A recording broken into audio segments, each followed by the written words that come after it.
بسم اللہ الرحمن الرحیم۔ السلام علیکم ورحمۃ اللہ وبرکاتہ۔ امید ہے بالکل خیر وافیت سے ہوں گی۔ الحمدللہ تو آج ہمارا جو ہے وہ 11واں سبق ہے، ٹھیک ہے۔ اللہ تعالیٰ سے دعا ہے کہ اللہ تعالیٰ ہمیں قرآن پاک کو سمجھنے اور اس پر عمل کرنے کی توفیق عطا فرمائے۔ بسم اللہ الرحمن الرحیم۔ رب اشرح لي صدري ويسر لي امري واحلل عقدة من لساني يفقهوا قولي رب زدني علما رب زدني علما رب زدني علما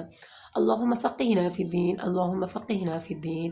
اللهم فقهنا في الدين اللهم إني أسألك علما نافعا وعملا متقبلا ورزقا طيبا۔ اعوذ باللہ من الشیطان الرجیم، میں پناہ میں آتی ہوں اللہ تعالیٰ کی شیطان مردود سے۔ بسم اللہ الرحمن الرحیم، میں شروع کرتی ہوں اللہ کے نام کے ساتھ جو بڑا مہربان نہایت رحم فرمانے والا ہے۔ وَإِذْ قَتَلْتُمْ نَفْسًا فَادَّارَأْتُمْ فِيهَا وَاللَّهُ مُخْرِجٌ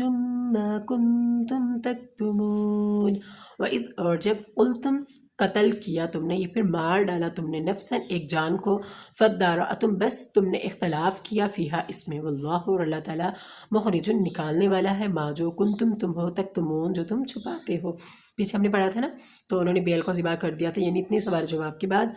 پھر جب تم نے ایک شخص کو قتل کیا وہ تو پھر اس میں باہم جھگڑنے لگے، لیکن جو بات تم چھپا رہے تھے اللہ اس کو ظاہر کرنے والا تھا۔ فَقُلْنَا اضْرِبُوهُ بِبَعْضِهَا كَذَلِكَ يُحْيِي اللَّهُ الْمَوْتَى وَيُرِيكُمْ آيَاتِهِ لَعَلَّكُمْ تَعْقِلُونَ۔ فَقُلْنَا بس کہا ہم نے، اضربو مارو، تم مارو اس کو، یعنی مارو اس کو، کس کو، یعنی ایک ٹکڑا، اس گائے کا ایک ٹکڑا اس بندے کو مارو جس کو تم نے مار ڈالا تھا۔ کہ ہم نے پوچھنا تھا نا کہ اس بندے کو کس نے قتل کیا، تو اللہ تعالیٰ نے یہ ساری اسٹریٹجی ان لوگوں کو یہ بتائی تھی کہ تم اس طرح کرو تو تمہیں پتہ چل جائے گا کہ اس بندے کو کس نے مارا ہے۔ تو تم اس کے ایک ٹکڑے کو، یعنی گائے کے ایک ٹکڑے کو مارو اس کو، کذالک اسی طرح، یحیی زندہ کرتا ہے اللہ موتا مردوں کو، ویریکم اور دکھاتا ہے تم کو، آیاتہ اپنی نشانیاں، لعلکم تاکہ تم، تعقلون تم عقل رکھو۔ ثم تو ہم نے کہا کہ اس بیل کا کوئی سا ٹکڑا مقتول کو مارو، اس طرح اللہ مردوں کو زندہ کرتا ہے اور تم کو اپنی قدرت کی نشانیاں دکھاتا ہے تاکہ تم عقل رکھو یا سمجھو۔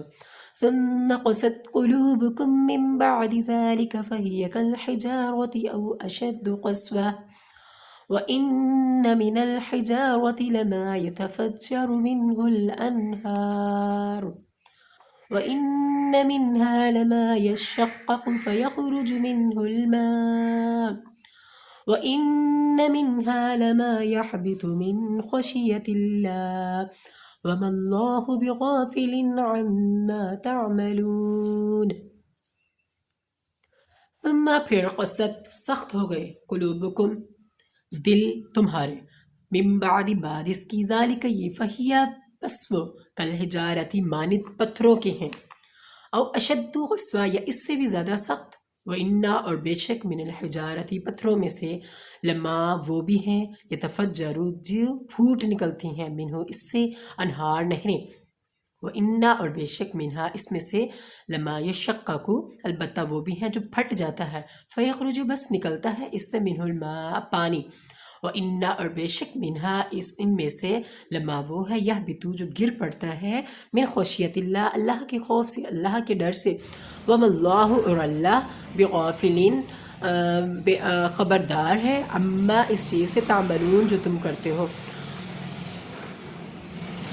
پھر اس کے بعد تمہارے دل سخت ہو گئے، گویا وہ پتھر ہے یا ان سے بھی زیادہ سخت، اور پتھر تو بعض ایسے ہوتے ہیں کہ ان میں سے چشمے پھوٹ نکلتے ہیں، اور بے شک ان میں سے البتہ وہ بھی ہیں جو پھٹ پڑتے ہیں، پھٹ جاتا ہے، بس اس سے نکلتا ہے پانی، اور بے شک ان میں سے وہ بھی ہیں جو گر پڑتے ہیں اللہ کے خوف سے، اور اللہ تمہارے عملوں سے بے خبر نہیں۔ آپ کو سمجھ آئی؟ اس میں دلوں کی حالت اور کیفیت بیان کی گئی ہے، یعنی بہت سے دل تو اس طرح ہوتے ہیں گناہوں کے سبب کہ وہ اتنے سخت ہوتے ہیں، پتھروں سے بھی زیادہ سخت ہوتے ہیں، لیکن اور پھر ان میں سے بہت سے ایسے بھی ہیں جو کہ پھٹ پڑتے ہیں اور پھر ان سے نکلتا ہے پانی، یعنی ایک انسان کا جب دل اس طرح ہوتا ہے تو وہ اپنے آنسوؤں کے ذریعے اللہ تعالیٰ کے سامنے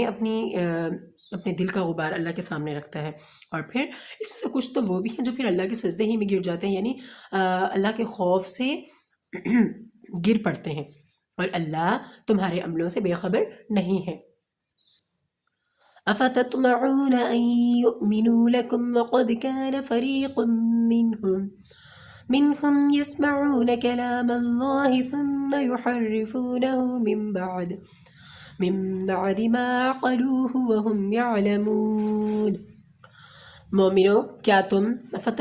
کیا تم امید رکھتے ہو این یؤمنو یہ کہ ایمان لائیں گے لکم تمہارے لیے، وقد اور تحقیق آنا تھا فریقن ایک گروہ منہم ان میں سے یسمعون جو کہ سنتا تھا کلام اللہ کا کلام، ثم پھر یحرفونہ اس کو بدل ڈالتے تھے من بعد اس کے ما جو عقلوہ عقل کے باوجود وہم اور وہ یعلمون جانتے تھے۔ مومنو کیا تم امید رکھتے ہو کہ یہ لوگ تمہارے دین کے قائل ہو جائیں گے، حالانکہ ان میں سے کچھ لوگ کلام اللہ یعنی تورات کو سنتے پھر اس کی سمجھ لینے کے بعد اس کو جان بوجھ کر بدل دیتے رہے ہیں، یعنی پہلے کے زمانے کی بات ہے، اب نہیں۔ وَإِذَا لَقُوا الَّذِينَ آمَنُوا قَالُوا آمَنَّا وَإِذَا خَلَا بَعْضُهُمْ إِلَى بَعْضٍ قالوا أتحدثونهم بما فتح الله عليكم ليحاجوكم به عند ربكم أفلا تعقلون۔ وَإِذَا اور جب لقو ملتے ہیں الذین ان لوگوں سے، اور جب یہ لوگ مومنوں سے ملتے ہیں آمنو جو ایمان لے آئے تھے، قالو تو وہ کہتے ہیں آمنا ہم بھی ایمان لے آئے، وَإِذَا اور جب خلا اکیلے ہوتے ہیں خلوت میں ہوتے ہیں بعضهم ان کا بعض یا پھر بعض بندہ الی بعض بعض کی طرف، قالو تو وہ کہتے ہیں اتحدثونہم کیا کہہ دیتے ہو تم ان سے، کیا تم مطلب کہتے ہو ان سے ما جو فتح کھولا اللہ نے علیکم تم پر لیحاجوکم تاکہ جھگڑیں تم سے بھی ساتھ اس کے عند ربکم اپنے رب کے نزدیک افلا تعقلون کیا تم عقل نہیں رکھتے۔ پھر یہاں یہ بات ہے کہ یہ لوگ جب مومن لوگوں سے ملتے ہیں، یعنی وہ تورات کو بدلنے والے لوگ جو پیچھے ہم نے بات کی ہے، جب وہ لوگ مومنوں سے ملتے ہیں تو کہتے ہیں کہ ہم ایمان لے آئے، اور جس وقت آپس میں ایک دوسرے سے ملتے ہیں تو کہتے ہیں جو بات اللہ نے تم پر ظاہر فرمائی ہے وہ تم ان کو اس لیے بتا دیتے ہو کہ قیامت کے دن اسی کے حوالے سے تمہارے پروردگار کے سامنے تم کو الزام دیں، کیا تم سمجھتے نہیں؟ صدق اللہ العظیم، جزاک اللہ خیر۔ امید آپ کو سمجھ آ گئی ہوگی۔ اللہ تعالیٰ سے دعا ہے کہ اللہ تعالیٰ ہمیں قرآن پاک کو سمجھنے اور اس پر عمل کرنے کی توفیق عطا فرمائے۔ جزاک اللہ خیر۔ اللہ حافظ، دعا میں یاد رکھیے گا۔